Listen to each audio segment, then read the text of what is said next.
What's going on, guys, and welcome back to another video. So the rich are getting richer. We have been seeing Democrats fight to tell the rich you have to pay your fair share in taxes. Yet now Democrats are coming back saying, no, we need to give you this because it's gonna help. Well, I want to bring this to your attention because this is major news and it's coming down to what we are going to see in this upcoming $3.5 trillion infrastructure bill. Got some news on the $1.2 trillion bill as well. We're going to talk about the SALT tax deduction, and I want to give you an update on the stimulus package.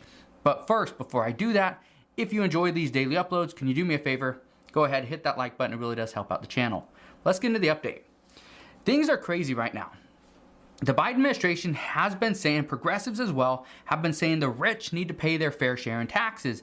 However, that's not essentially what's going to happen. Under the $3.5 trillion infrastructure package, we are supposed to see the rich, anybody that makes over $5 million per year, whether it's a person or a business, has to pay an increased tax. However, we are going to see something come back, which is actually going to give these people a little bit of a deduction. They're going to get some money back. Well, here's what we know. The Democrats are trying to increase the taxes on people making over $5 million per year. They wanted to increase capital gains tax from 20% up to 25%. They also wanted to increase the corporate tax rate from 21% up to 26.5%. That's how it currently stands. All these things sound in line with what exactly Democrats have been wanting all along. But here's the problem. Now Democrats are saying that we need to get the SALT tax deduction put back into place. It needs to be reinstated the way it was before former President Donald Trump took office. And according to Bloomberg, if this happens, if the deduction were fully reinstated, then the top 1%, or those earning more than $401,600 per year, would actually face a tax increase of less than 50%, as large as what Democrats have originally proposed. In some cases, people would actually see their after-tax income fall just 1.9%. 1.9%. That's not much. And for those that are in the top 5%, making between $165,000 and $401,600, they would see a 0.9% increase in their after-tax income. Yeah, 0.9% increase. This is what I'm saying. Right now, Democrats are saying the rich have to pay their fair share in taxes, yet they're going to give them a SALT tax deduction. They're going to give a SALT tax deduction, which mainly just helps the rich. This is who it's affecting. Really, the SALT tax deduction, okay? The state and local tax deduction, that's what the SALT tax means. This is, all it essentially means is if you pay state taxes, let's say in New York or California, let's say, just for simple math, let's say you make $1 million and you pay $100,000 in state and local taxes. Well, for your federal income tax, you could actually deduct that $100,000. So technically, you only made $900,000, not $1 million. So it can save you money. Well, this is how the rich are going to save some money, because this will be included. Some are saying no SALT tax. Multiple lawmakers, multiple Democrats are saying no SALT tax deduction, no deal. Reports indicate it is because of this. Okay, it's because of this that some of these the provisions within the $3.5 trillion infrastructure bill are being held up. Right now, reports indicate that too many lobbyists have pushed for the SALT tax deductions to be restored, and being that many lawmakers are given donations for their campaigns from these people and businesses, they're going to do whatever it takes in order to satisfy their friends. That's an issue. But this is exactly how Congress works. This is how our government works. They will pretty much cave to whoever's going to give them the biggest donations. And that's an issue. Right now, what I can tell you is there's a lot of issues happening.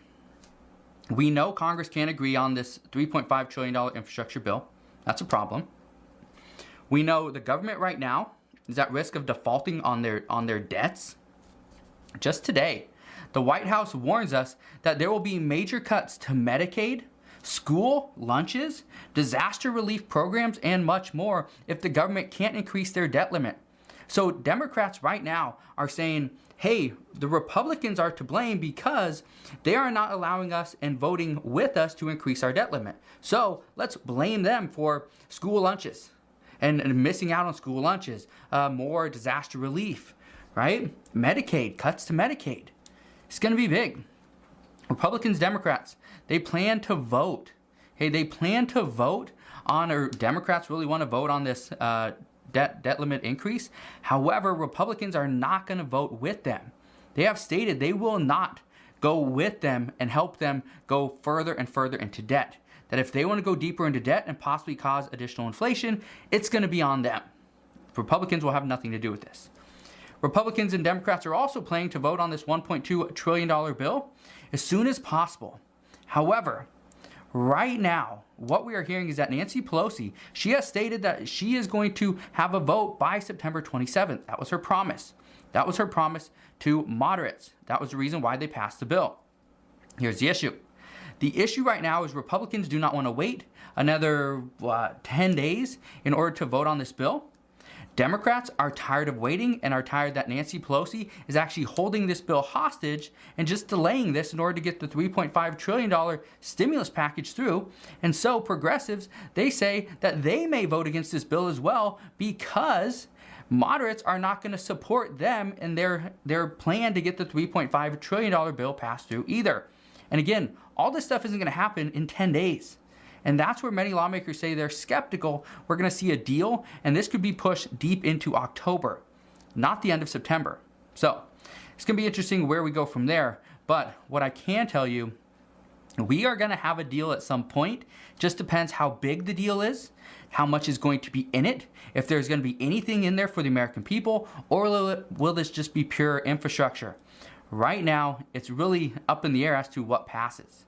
Here's something else that's happening today. In immigration news, there are more than 12,000 migrants, mostly from Haiti, that are waiting to be processed by the Border Patrol down in Texas. Even Representative Kevin McCarthy, he's calling on President Biden to go and deploy the National Guard as pressure is building at the border. And currently lawmakers are saying that we can't bring in more people into the country because it would be a security risk.